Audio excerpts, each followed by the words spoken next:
मेरे प्यारे साथियों, आप सभी का स्वागत है मेरे YouTube चैनल में। दोस्तों, आज के इस वीडियो लेक्चर में मैं आप सभी के समक्ष कहानी टॉपिक को लेकर प्रस्तुत हुआ हूँ। दोस्तों, हम कहानी पढ़ते हैं, लेकिन कहानी का अध्ययन किस प्रकार किया जाए, कहानी को किस प्रकार से समझा जाए, इनके तत्व कौन कौन से होते हैं और कहानी का स्वरूप क्या होता है, इन सभी चीज़ों पर हम लोग चर्चा करेंगे। तो कहानी के संबंध में मैं ये पहला लेक्चर ला रहा हूँ और दूसरा लेक्चर कहानी तत्व के बारे में होगा। इस पहले लेक्चर में हम देखेंगे कि जो प्राचीन कालीन जो कहानियाँ हैं वो क्या होती थी, कैसी रहती थी उनकी रचना की दृष्टि से। आधुनिक युग जब आया, अर्थात 19वीं से 20वीं शताब्दी में जब आधुनिक युग का प्रादुर्भाव हुआ हिंदी साहित्य में, तो कहानी किस तरह से हिंदी साहित्य में आई और किस तरह की प्रवृत्ति कहानी में दिखती है, इसको देखेंगे। और साथ ही हम हमारा तीसरा टॉपिक देखेंगे, उपन्यास और कहानी में अंतर। तो इस तरह से हम इसमें इन तीनों टॉपिक का अध्ययन करेंगे और आपको निश्चित रूप से समझ आ जाएगा कि कहानी क्या है। तो चलिए दोस्तों, शुरू करते हैं कहानी के बारे में पढ़ना। दोस्तों, हिंदी साहित्य में देखें तो हिंदी कहानी का इतिहास बहुत पुराना नहीं है। हिंदी कहानी का आरंभ 19वीं शताब्दी के पहले दशक में ही हुआ है और आचार्य महावीर प्रसाद द्विवेदी जी ने अपने संपादन में एक पत्रिका निकालते थे जिनका नाम है सरस्वती पत्रिका। तो सरस्वती पत्रिका ने ही कहानी लेखन को प्रोत्साहित करने में विशेष मदद पहुंचाई और बाद में ऐसी अन्य कई पत्रिकाएं निकलती गई जिसको कहानी को केंद्र में रखकर ऐसी पत्रिकाएं निकाली गई, जिनमें हम पत्रिका का नाम देख सकते हैं, जैसे एक कहानी, नई कहानी और सारिका नामक पत्रिकाएं। इसके अतिरिक्त अन्य पत्रिकाएं भी हैं जो केवल विशेष रूप से कहानी को ही केंद्र में रखकर निकाली जाती थी। तो इस तरह से इस इकाई में, इस वीडियो लेक्चर में हम कहानी के स्वरूप का परिचय देखेंगे, लेकिन इस परिचय को देखने के साथ साथ हमें यह नहीं मान लेना चाहिए कि ये जो परिचय हम देखेंगे, कहानी के बारे में पढ़ेंगे, यही एक कहानी की सीमा है। कहानी जो है, ये श्रेष्ठ कहानी का स्वरूप निर्धारित मानदंडों से बंधा नहीं होता है। तो जो श्रेष्ठ कहानियाँ होती हैं उनका स्वरूप को हम बांध कर नहीं रख सकते। कहानी में हमेशा नए नए प्रयोग होते रहते हैं। प्रेमचंद जी की कहानियों को हम पढ़ते हैं, वे जिस तरह की कहानियाँ लिखते थे, आज उस तरह की कहानियाँ नहीं लिखी जाती है। और कहानी के तत्वों के अध्ययन से हमें कहानियों को समझने में मदद मिलेगी और एक बार जब हम कहानी को समझ जाएंगे, हम जान लेंगे तब कहानी क्या है करके, तो उसके बाद उसमें होने वाली नवीन प्रयोग है, इसको हम आसानी से समझ सकते हैं। तो कहानी आप बचपन से सुनते आए हैं। बचपन में हम सभी ने दादी, नानी, माँ से कहानियाँ सुनी हैं। जैसे एक समय की बात है या एक राजा था, इस शैली में न जाने कितनी ही कहानियाँ हमने सुनी या पढ़ी होगी। राजा रानी की कहानियाँ, देवताओं और राक्षसों की कहानियाँ, पशु पक्षियों की कहानियाँ, न जाने कितने तरह की चमत्कारों और अजीबोगरीब घटनाओं वाली कहानियाँ हमने हमारे अतीत का हिस्सा रही है। उसी तरह पुराण, महाभारत, पंचतंत्र, बेताल पच्चीसी, जातक कथाएँ, ये सभी जो हैं, ये प्राचीन ग्रंथों की ऐसी हजारों कहानियाँ इसमें भरी पड़ी है जिसको हमने पढ़ा या सुना है। तो ये जो कहानियाँ हमने सुनी है बचपन से, इन कहानियों को पढ़कर हमारा मनोरंजन होता था और उनके माध्यम से हमें तरह तरह की शिक्षा और उपदेश भी मिलते थे। तो इनमें जो घटनाएं वर्णित होती थी वो महत्वपूर्ण नहीं होती थी, बल्कि उसके माध्यम से कुछ उपदेश की जो बातें होती थी वह हमें मिल जाता था। इनमें उपदेश ही महत्वपूर्ण होता था। तो इस तरह से वे जो कहानियाँ हमने बचपन में सुनी हैं, जो जातक कथाएं, राजा रानी की कहानी, ये सभी जो कहानियाँ हैं, ये परंपरा का महत्वपूर्ण हिस्सा है। लेकिन इस इकाई में हम जिस कहानियों को पढ़ेंगे वे एक साहित्यिक विधा है, ठीक है। तो इस साहित्यिक विधा कहानी की चर्चा हम उन पुरानी कहानियों से नहीं करेंगे। वो जो पुरानी कहानियाँ हैं इस साहित्यिक कहानी की विधा से बहुत ही भिन्न हैं। तो चलिए देखते हैं, अब हम हिंदी साहित्य में जो प्राचीन कहानियाँ लिखी जाती थी उसके बारे में चर्चा कर लेते हैं। तो प्राचीन कालीन कहानियाँ, प्राचीन कालीन जो कहानियाँ हैं वो पहले की कहानियाँ में जो महत्वपूर्ण घटना होती थी वह है घटना, अर्थात पहले की जो कहानी है वह घटना प्रधान होती थी और इस घटना के माध्यम से लेखक अपने उद्देश्य की पूर्ति करता था। इसके लिए वह घटनाओं को मनचाहा रूप देता था। उसके लिए जीवन की वास्तविकताओं का कहानी के संदर्भ में अधिक महत्व नहीं था। कहानी की रचना के लिए काल्पनिक, दैवी या चमत्कारिक इन घटनाओं का सहारा ले लेता था।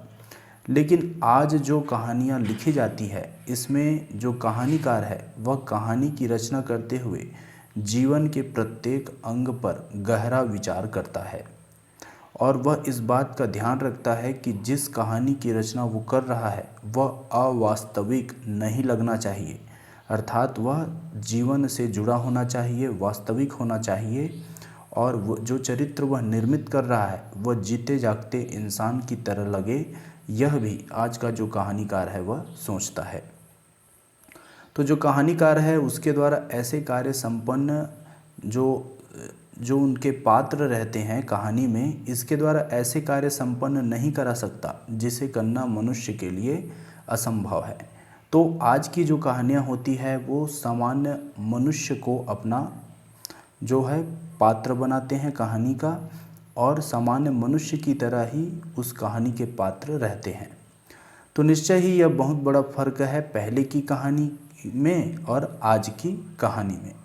लेकिन यह जो फ़र्क है ये अनायास नहीं आया, एकदम से नहीं आया, इसके आने का कुछ कारण भी है। यह क्या कारण है इसको देखते हैं। तो 18वीं और 19वीं शताब्दी में हुए परिवर्तन अर्थात पुनर्जागरण जो काल हुआ 18वीं और 19वीं शताब्दी में, इसको पुनर्जागरण काल बोला जाता है। तो इसमें मनुष्य के सोच में क्रांतिकारी परिवर्तन आया। अब जो मनुष्य है वह इसकी चिंता का केंद्र धर्म नहीं रहा, बल्कि उसका स्थान स्वयं मनुष्य ने ले लिया और इसलिए मनुष्य की सोच भी अधिक वास्तविक और जीवन के निकट आ गई। तो अब वह धर्म के बारे में कम सोचता था और मनुष्य के बारे में ज़्यादा सोचता था। तो इस तरह से वह उसका जो जीवन है वह मनुष्य के अधिक निकट आया और इसका असर साहित्य रचना पर भी पड़ा। वह अपने साहित्य में सामान्य मनुष्य और सामान्य जीवन की बातें करने लगा। तो अब हम देखते हैं आधुनिक युग का प्रभाव। आधुनिक युग का प्रभाव कैसे कहानी में पड़ा। आधुनिक युग में तकनीकी विकास के कारण मुद्रण और परिवहन के क्षेत्र में जो नए आविष्कार हुए, उन्होंने पत्र, पत्रिकाओं और पुस्तकों के प्रकाशन और वितरण में क्रांतिकारी परिवर्तन ला दिया। इन्होंने भी साहित्य पर प्रभाव डाला और गद्य विधाओं के विकास को प्रोत्साहित किया। तो जो मुद्रण हुए, पत्र पत्रिकाएं छपी, पुस्तकों का प्रकाशन होने लगा, इन सभी ने गद्य विधाओं के विकास को प्रोत्साहित किया और इसी विकास के साथ उपन्यास जैसी नितांत नई विधा का जन्म हुआ। तो उपन्यास का जन्म हुआ और उपन्यास के जन्म में इन सभी आधुनिक युग का प्रभाव बहुत ही ज़्यादा प्रभावित रहा। आधुनिक युग से प्रभावित होकर उपन्यास जैसी रचना का जन्म हुआ। तो उपन्यास आधुनिक युग में महत्वपूर्ण विधा बनकर उभरा, किंतु बाद में हम देखते हैं कि जब पत्र पत्रिका का विशेष चलन शुरू हो गया तो पत्रिकाओं में ज़रूरत के अनुसार छोटी कथात्मक रचनाएं लिखी जाने लगी। उपन्यास क्या है, बड़ी रचना होती है, लेकिन पत्र पत्रिकाओं में छोटी रचनाएं लिखी जाने लगी क्योंकि उपन्यास से सभी पत्र पत्रिकाएं भर जाती, इसलिए छोटी कथात्मक रचनाएं लिखी जाने लगी और धीरे धीरे यह एक स्वतंत्र विधा के रूप में उभर गई और इसे ही कहानी या शॉर्ट स्टोरी कहा जाने लगा। तो इस तरह से दोस्तों हम देखते हैं कि उपन्यास से यह कहानी विधा में बदल गया।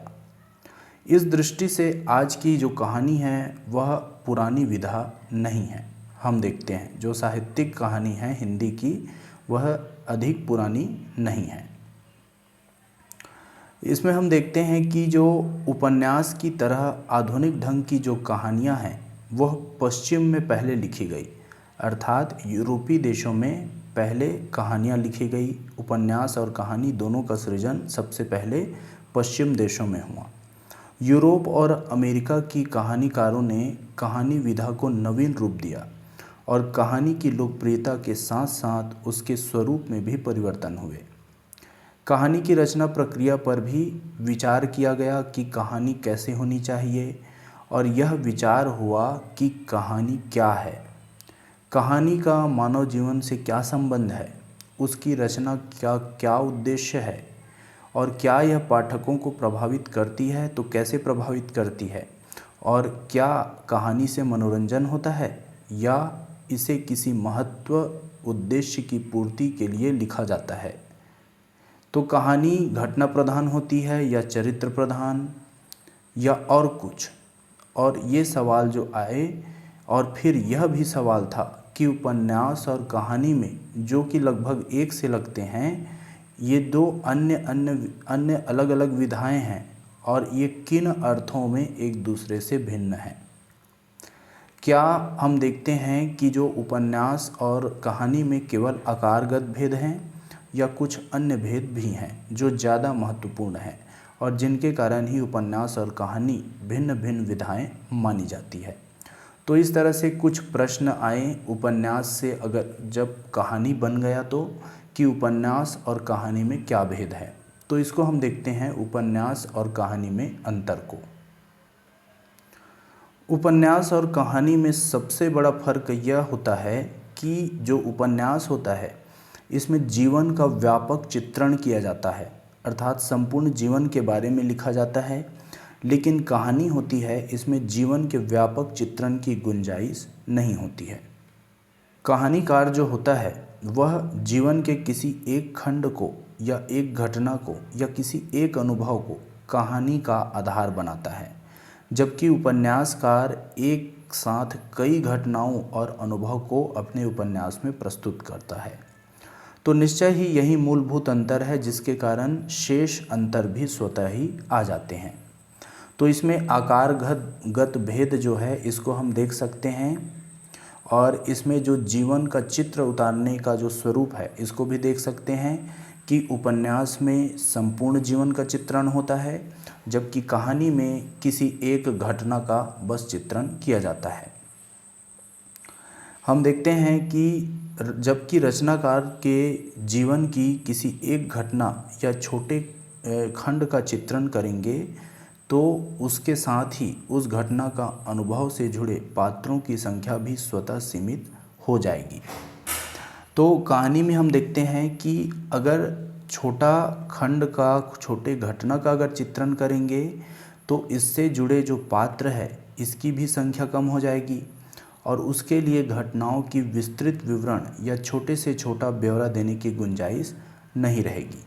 वह अपने विचारों को भी सांकेतिक रूप से प्रस्तुत करेंगे। तो इस तरह की कहानी उपन्यास में मूल अंतर और जीवन की व्यापक अभिव्यक्ति और जीवन के किसी खंड की अभिव्यक्ति से तय होता है। तो हम कहानी और उपन्यास में मूल अंतर यही निकाल सकते हैं कि उपन्यास में जीवन की व्यापक अभिव्यक्ति होती है और कहानी में जीवन के किसी खंड की अभिव्यक्ति होती है। तो यही उपन्यास और कहानी के स्वरूप को निर्धारित करती है। एक उदाहरण स्वरूप हम समझ सकते हैं कि उपन्यास और कहानी में क्या अंतर होता है। उदाहरण के लिए हम प्रेमचंद जी के उपन्यास निर्मला को देखते हैं और प्रेमचंद जी की कहानी पूस की रात, इसके उदाहरण को ले सकते हैं। तो इन दोनों में हम संरचना संबंधी तुलना करते हैं तो देखते हैं कि पूस की रात में एक घटना है, जैसे ये घटना है हल्कू पर कुछ कर्ज है और जिसे वह चुकाने की स्थिति में नहीं है, उसकी फसल पक चुकी है वह जानता है कि इस फसल को बेचने से जो पैसा आएगा वह सारा महाजन को कर्ज चुकाने में चला जाएगा और उसे अपना घर और परिवार का पेट पालने के लिए मजदूरी करना पड़ेगा। इस कारण से इसकी मनस्थिति ऐसी बनती है जिसके कारण वह रात को अपने खेत को गाय को चरने से बचाने की कोशिश नहीं करता। तो इस कहानी में बस यही एक घटना है कि और हल्कू ही इसका मुख्य चरित्र है। इसके विपरीत अगर हम निर्मला उपन्यास को देखें, जो कि प्रेमचंद के कई उपन्यासों से आकार में बहुत छोटा उपन्यास है और इसमें निर्मला के विस्तृत जीवन का परिचय दिया गया है। तो उपन्यास का आरंभ निर्मला के विवाह की बातचीत से होता है। निर्मला का विवाह तय होता है। पिता के आकस्मिक देहांत के कारण उसकी माता दहेज देने की स्थिति में नहीं है। उसकी सगाई टूट जाती है। बाद में उसका विवाह अधेड़ उम्र के वकील तोताराम से होता है, जिनके 3 बेटे पहले से हैं। निर्मला के जीवन की दुख भरी लंबी गाथा ही उपन्यास का कलात्मक कलेवर है।